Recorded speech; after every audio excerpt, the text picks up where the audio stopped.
नमस्कार, माझं नाव आहे ऋषिकेश कदम आणि आज मी तुमच्यासाठी घेऊन आलेलो आहे या ठिकाणी एकदम भारी भन्नाट आणि एक पोरग कसं एकदम गरीब घरातलं नीटला क्वालिफाय झालं आणि आज तो थर्ड इयर मध्ये आहे पा MBBSच्या. ती एक आज मोटिवेशनल कहाणी मी तुम्हाला सांगतो. साल होतं 2020. नेमकीच 10वी संपली पोराची. नेमकीच 10वी संपली. भाऊ आम्ही भारी भारी क्लासेसला मी सुद्धा त्याच्या संघ होतो. म्हणजे आमच्याच बॅचचा एक विद्यार्थी आहे.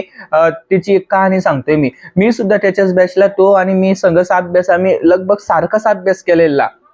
पण तो एकदमच समोर निघून गेला आणि आपण थोडस अजून माग आहे असं म्हणायला हरकत नाही.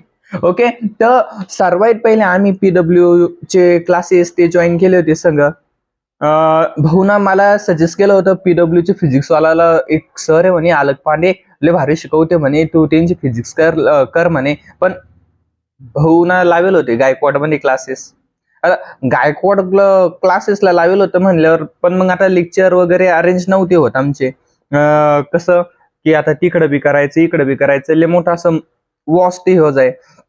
भाऊना काय केलं माहितीये का, घरच्या घरी कमीत कमी तुम्हाला सांगतो 8वी-11वी घरच्या घरी PW चे लेक्चर नस केली. मग भाऊ कुठं गेला माहिती का, RCC ला गेला, लातूरला त्या टाइमामध्ये. आणि आपण संभाजीनगरला गेलो. मी पण खूप अभ्यास करायचा, असं नाही की मी अभ्यास करत नव्हतो. आपण सुद्धा म्हणजे भरपूर अभ्यास करायचा आहे. पण काय झालं माहिती का, डेस्टिनी असते. डेस्टिनी आपल्याला कोणत्या रस्त्याने घेऊन जाते ते महत्वाचं असतं. माझं स्वप्न होतं, मला डॉक्टर बनायचंच नव्हतं, पण शिक्षकामध्ये काहीतरी करायचं होतं. ओके, भाऊचं स्वप्न अलग होतं की भाऊला काय बनायचं होतं, डॉक्टर बनायचं होतं. पहिल्यापासूनच त्याचं स्वप्न होतं की मला डॉक्टर बनायचंय आणि ते पहिल्याच प्रयत्नात काढायचंय. पहिल्या प्रयत्नात भाऊला किती टक्के होते, म्हणजे किती मार्क्स होते, 611, 720 पैकी. आणि भाऊला एकदम भारी कॉलेज भेटलं, GMC संभाजीनगर. आता काय झालं माहिती का, RCC ला गेला तो. RCC ला गेला. आता क्लासमधले बाकीची मुलं पण होते, पण त्याला त्याचं म्हणजे त्यांचं हे आवडत नव्हतं. काय म्हणते त्याला, वापर. कारण हे मस्त मोठ्या बापाची पोरं कशी राहते आता, पैसा गिसा आणि हे आपलं गरीब घरातलं. मग आता ह्या ठिकाणी काय झालं, त्याला व्यवहार ते वगैरे म्हणजे असं स्वभाव ते आवडत नव्हता. अभ्यास करत नव्हते, त्याला अभ्यास करू देत नव्हते, त्याला एकट्यालाच क्रिटिसाइज करत जाय.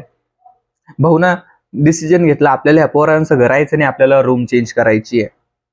भाऊ रूम चेंज करायला निघला. आणि तिथं रूम चेंज सुद्धा केली आणि त्याला असे चांगले असे टॉपर रेंजचे मुलं भेटले अभ्यासासाठी. आणि ते ना त्याच्या संग एवढा अभ्यास केला काही पण. पण काय म्हणताना डेस्टिनी मध्ये एक वेगळंच काही असतं पा. आता या ठिकाणी काय झालं, RCC ला गेला तो, अर्ध्या 11th मध्ये गेला त्यामध्ये. आणि अर्ध्या 11th मध्ये गेला आणि त्याच्यामध्ये उलट काय झालं माहितीये का, नेमकंच कोरोना आला होता. काय आलं होतं, कोरोना. मग आता या ठिकाणी कोरोना आला म्हणजे काय, त्या टाइमाला कोरोना म्हणलं एवढं खतरनाक होतं काही पण. त्या टाइमाला नेमकंच लागलं लॉकडाऊन. आता लॉकडाऊन लागलं, माझ्यासारखे पोरं घरी आले. पण भाऊचं एक होतं, आपल्याला पहिल्या प्रयत्नातच काय करायचंय, पहिल्या प्रयत्नात आपल्याला काय क्वालिफाय व्हायचंय, नीटला करायचंय क्वालिफाय. भाऊचं म्हणजे बॅकग्राऊंड पण एवढं स्ट्रॉंग नव्हतं. पण घरच्यांना असं तसं करून त्याला पैसा पुरवला. 1-2 महिने आपल्या गावाकडे आला. पण गावाकडे आला त्यानं ते जे अभ्यास त्या ठिकाणी करायचा आहे, तो अभ्यास इकडंही सेम ठेवला. तुम्ही म्हणशाल दादा मग त्या ठिकाणी काय म्हणजे कोरोना त्याला झाला नाही का, काय सांगेल तो त्याला, म्हणजे आय थिंक तो इन्फेक्शन झालं कोरोनाचं, तरी त्यानं ऐकलं नाही, तरी तो अभ्यास सोडला नाही आणि तरी त्यानं त्या कोरोनावर मात केली आणि आज ते GMC मध्ये. तुम्ही म्हणशाल सर त्याचं नाव काय, गौरव कोलते नावाचा मुलगा आहे भावांनो तो. गौरव कोलते नावाचा मुलगा आहे. डॉक्टर, आता गौरव कोलते म्हणायलाच शोभत नाही, डॉक्टर गौरव कोलते म्हणणंच पडेल आपल्याला. मग आता काय झालं माहिती का, लॉकडाऊन संपलं वगैरे. मग आता त्याची अभ्यासामध्ये फ्रिक्वेन्सी अजूनच वाढून गेली. डबल ना फ्रिक्वेन्सी झाली. म्हणजे झोपात जाय तो फक्त आणि फक्त 3 घंटे झोपायचे, किंवा आखरीला किंवा 4 ते 5 घंटे झोपायचे. ज्या दिवशी सुट्टी असली त्या दिवशी लेसले 5 आवर झोपायचं, नाही तर 3-4 हे मॅक्झिमम झोपणं होतं. भाऊ जाय, भाऊचे क्लास राहायचे समजा 2 ते 8 वाजेपर्यंत. 8 वाजेला जेवण वगैरे केलं की 9ला जे अभ्यासाला बसला रातच्या, तर म्हणजे रात्रीच्या 2 वाजेपर्यंत त्याचं अभ्यासाचं सेशन राहायचंय. ते झालं, त्याची सेल्फ स्टडी झाली, झोपला की सकाळी 6ला सुटायचंय. 6 किंवा 5ला उठला. मग आता ह्या ठिकाणी 6-5ला उठला की त्या टायमाला पुन्हा अभ्यासाला बसत जाय ब्रश वगैरे करून. आणि ब्रश ते त्यांना लॅबलाच नेऊन ठेवलेलं होतं. ब्रश ते सर्व गोष्टी लॅबलाच होत्या. भाऊ तेव्हा उठला, अभ्यासाला डायरेक्टली बसला. चहा पाणी वगैरे काही नव्हतं, कारण परिस्थितीच त्याची तशी होती, है की नाही. तो अशा खोलीत राहिलेला आहे, त्या खोलीमध्ये असं घाण बाथरूमचा त्याचा वास यायचा.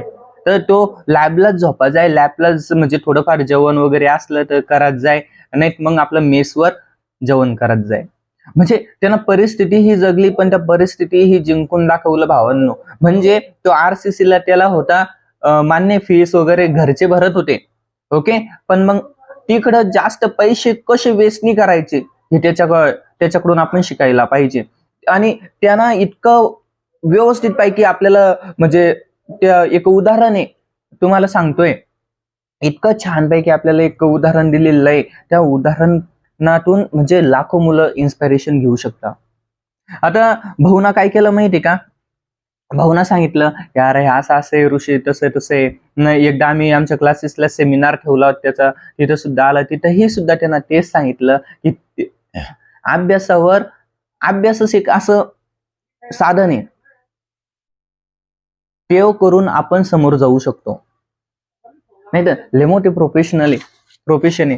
पण मग मला सांगा, मिडल क्लास साठी एक असा अभ्यास, जो वर्ग अभ्यास करेल तेच एक दिवस म्हणजे त्याचा इतिहास सांगू शकेल. म्हणजे सांगण्याचं मला काय ते तुम्ही समजून घ्या, ओके. मग 6ला अभ्यासाला बसा जाय, तो 10 पर्यंत कंटिन्युअस अभ्यास करा जाय. मग 10ला मेस वगैरे ते जाय, थोडस रिलॅक्स होत जाय. पुन्हा 10 ते 12 पर्यंत अभ्यास करा जाय. आणि पुन्हा आपली क्लास, डेलीचं रुटीन. आपण जस्ट इमॅजिन करा पोरांनो, आपलं हे डेलीचं रुटीन असतं तर आपण किती बोर झालो असतो. पण तो झाला का? नाही. कारण का, त्याच्या मनामध्ये एक ध्येय होतं. ध्येय म्हणजे कोणतं, की यार या वर्षी आपल्याला नीट फोडायची आहे. नीट मध्ये मला ऍटलिस्ट GMC आणायचे. भाऊना मेहनत केली. जे आमच्या क्लासचे टॉपर मुलं होते, 96 मार्क त्यांना होते, ते सुद्धा झाले नाही, ते 500तच अडकले. पण भाऊची मेहनत एवढी सातत्यानं होती, भाऊला अखेरच्या पेपरमध्ये 611 मार्क्स आले. 611. Just imagine that a level. तो भैया करू शकतो. त्याला परीक्षामध्ये 84 का 83% होते. तो करू शकतो, तर मग तुम्ही का नाही? तुम्ही तर लय मोठाले, आहे की नाही? समजू लागलं का? हे बघा, आखरीची एक गोष्ट सांगतो, जो पोरगा मेहनत करेल तोच त्याचा इतिहास लिहिणार आहे, ओके. आता मग बाकीचे बी पोरं होते, मी बाकीच्या पोराचं काऊन नाही सांगितलं. बाकीचे बी आमच्या क्लासचे 10-20 पोरं लागेले MBBS त्याला. मी बाकीच्या पोरांचं काऊन नाही सांगितलं, कारण मला माहिती आहे त्यांची परिस्थिती छान होती, पण याची एवढी व्यवस्थित नव्हती. तर चालेल, माझं नाव ऋषिकेश कदम, तुमचा भाऊ ऋषी कदम. तर भेटूया आपण नेक्स्ट एपिसोड मध्ये. सांगू काहीतरी अशीच एकदम बेहतरीन स्टोरी. धन्यवाद.